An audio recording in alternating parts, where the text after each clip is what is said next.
but Wallace snapped open the slim leather briefcase he'd carried in with him. "Are you telling me you can't keep the inmates in your prison safe, Chief Deputy Warden?"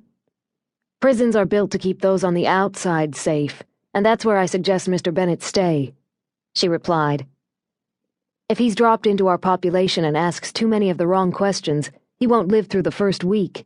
And even if he does—" "Your objection has been noted, Peyton." Finally deigning to speak, Warden Fisher cut her off and indicated that she should return to her seat. He'd been at the helm of California's most notorious supermax for only 3 years, but at 61, he'd been in corrections twice as long as she had. He'd worked at Corcoran and San Quentin before Pelican Bay, was a personal friend of Arnold Schwarzenegger, the governor who'd first appointed him, and ruled his prison with an iron fist. A product of the get-tough-on-crime sentiment that had swept across the nation in the 70s and 80s, the precursor to prisons like Pelican Bay, Fisher wasn't well liked by either staff or inmates. Stocky, with a barrel chest, bowed legs, and a scratchy voice, he reminded her of a grizzled hermit. But Peyton did her best to ignore his rough edges. As far as she was concerned, he confused rehabilitation with punishment. She was merely biding her time until he retired. As second-in-command, she hoped to take his place, at which point she planned to guide the prison in a much more enlightened direction. "Rosenberg, what do you think?" The warden turned to the much younger man on his left. Senior investigator of the prison's 4-member police force, Officer Frank Rosenberg was in his late 30s and wore a police uniform instead of a suit.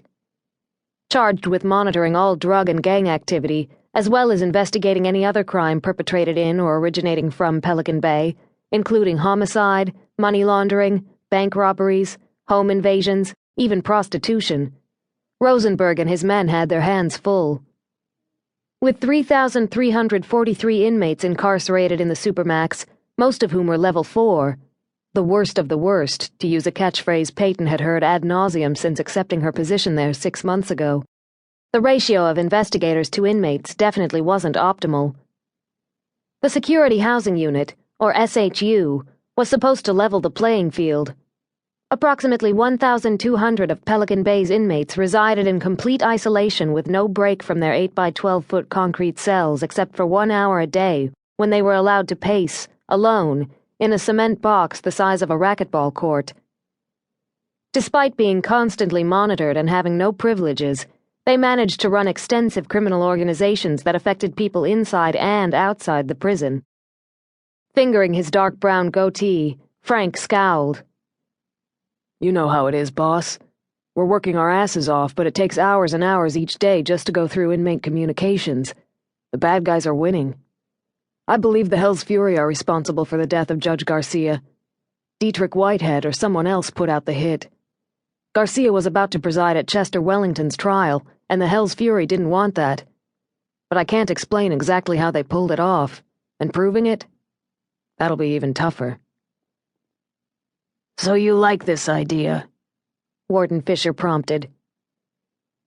Barely 5 feet 8 inches, an inch taller than Peyton, Frank glanced at Simeon. It was clear he didn't like the idea, but in deference to the corrections department, he was trying not to reject it out of hand. "I'd rather hire a few more officers who'd work under my command so we could handle this in-house." "There's no money to hire additional staff, you know that."